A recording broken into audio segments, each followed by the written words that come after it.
करे हम महावीर स्वामी, श्रद्धा से नमन करे हम, तेरा अनुसरण करे हम, पल पल में स्मरण करे हम महावीर स्वामी। आराध्य देवना चरणों में नमन। अत्र विराजित परम पूज्य सुशांत मुनिजी महाराजना चरणों में वंदन। परम आदरणीय स्वामी सुप्रज्ञजी, अपना आखा जैन समाजना गौरव एवं चंद्रकांत भाई शेठ अने बधा श्रावक श्राविकाओं, खरेखर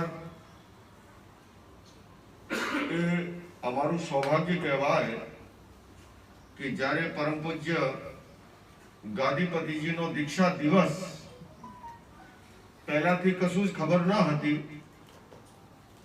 ए सोनामां सुगंध जेवी वात छे।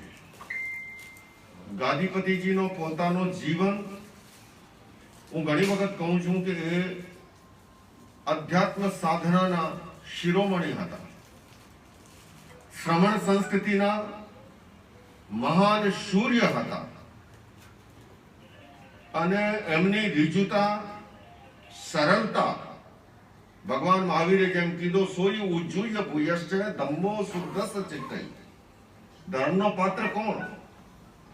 जेने भीतर ऋजुतानो भाव होय, सरलतानो भाव होय अने ए बधा ज गुणो गादीपतिना जीवनमां आपणे जोवा देखवा मळता हता। अने एमनी वर्षों सुधी सेवा करेला एवा शिष्य रत्न एवा एमने अपना सुशांत मुनिजी महाराज जेवुं नाम एवुं शांत मुद्रा अने बधाने साथे लईने चालवानी एक अनूठी कला। अने अपना राजकोटना पूज्यश्रीए तो कीधो के तो अपना लोकल छे, लोकल पण छे ने सुपरफास्ट पण छे। आखी दुनिया में जैन धर्मनो, भगवान महावीरनो संदेशनो फैलावવાનો घणું મોટું કામ કરી રહ્યા છે। હું અત્યારે વધારે સમય લેવા વગર એ જ કહેવા માંગુ છું કે શતાબ્દીઓ સહસ્રાબ્દીઓમાં ક્યારેક એવા મહાપુરુષો પેદા થાય છે જે આખા જૈન શાસનને દીપાવી દે એવા પૂજ્ય ગાદીપતિજી હતા। મને ઘણો લાંબો સમય તો નથી મળ્યો, એક જ વખત, પણ એક જ વખતમાં હું કહી શકું છું કે ખરેખર સંત કેવો હોવો જોઈએ એનો જે આપણે દાખલો આપવો હોય તો પરમ પૂજ્ય ગાદીપતિનો આપણે આપી શકીએ છીએ।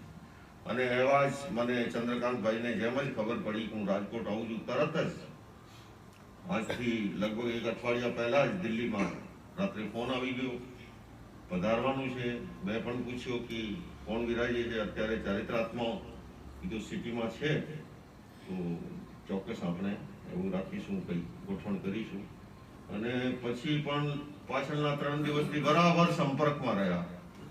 એવા શ્રાવકો પણ હું એ કહેવા માંગુ છું, ખરેખર ભગવાન મહાવીરે કીધું અમ્મા પિયુષ અમાણા, શ્રાવક શ્રાવિકાઓ માટે પણ कि अमुक श्रावक श्राविकाएं माता पिता के तुल्य होते हैं। माता पिता क्या करते हैं? बच्चे का संरक्षण करते हैं, उसका संवर्धन करते हैं, उसकी सुरक्षा करते हैं। इस तरह के श्रावक श्राविकाएं भी साधु साध्वियों के चारित्र पालन में और उसके साथ साथ जैन शासन की प्रभावना के लिए भी निरंतर सजग रहते हैं। ये दुर्भाग्य रहा कि इस वर्ष चातुर्मास में यहाँ नहीं, पिछले में नहीं आना हुआ जब नमन मुनि जी का चातुर्मास था। उनके साथ भी मेरी बहुत ही आत्मीयता, बहुत ही निकट का संबंध रहा है और मुझे दिल्ली में भी अवसर मिला उनके वहाँ की दीक्षाओं के 3 बार अभिनंदन करने का। पहली बार हमने इंडियन पार्लियामेंट में किया था, दूसरी बार वहाँ के गवर्नर हाउस में किया था और तीसरी बार विज्ञान भवन के सेंट्रल हॉल में भारत के उपराष्ट्रपति वर्तमान के वेंकैया नायडू जी ने अभिनंदन किया था दीक्षार्थियों का। और मैं हर बार दीक्षा महोत्सव के घाटकोपर भी गया और कांदिवली भी गया, लेकिन राजकोट उस समय अब ये कमी मेरी रही कि चंद्रकांत भाई की, इसको मैं भविष्य के ग्रंथ में डालता हूँ, आप इसमें समझेंगे, लेकिन आना नहीं हुआ, ये सच है। पर मैं इतना ही कहूँगा कि ऐसे संत जो जैन शासन की महान प्रभावना करते हैं और मुनिवर का तो जीवन ही ऐसा है कि वो स्वयं में प्रेरणा है ना। एक तो कोई प्रेरणा बोल के देता है, इनके साथ आप बैठिए, आपको अपने आप लगेगा कि आप एक संत के परिपार्श्व में बैठे हुए हैं ना। वो अपने आप में भीतर से एक संदेश जो है, वाइब्रेशन जो है। तो मैं आज का दिन अपने आप का बहुत ही शुभ समझता हूँ। आज के दिन की शुरुआत जो है, हालांकि राजकोट एक ऐसी धरती है और मेरे साथ भी जीवन में का कुछ ऐसा संबंध रहा है। मैं 1961 में जन्म हुआ मेरा, 22 वर्ष की अवस्था में मैं दीक्षित हुआ। 1983 में करीब 20,000 किलोमीटर मैंने पद यात्राएं की है देश भर में। लेकिन जब मैंने वाहन विहार एक्सेप्ट किया तो पहली मेरी यात्रा कहीं हुई थी, वो राजकोट की हुई थी। आपको बताऊं, शायद आपको पता नहीं होगा। और मैंने यहाँ टंकारा है पास में, परिपार्श्व में, भगवान महावीर का निर्वाण दिवस था और टंकारा से एक कन्या भ्रूण हत्या के खिलाफ सर्व धर्म जन चेतना जागरण यात्रा शुरू की थी। तब हमारा संबंध नहीं था, संपर्क नहीं था इस तरह का।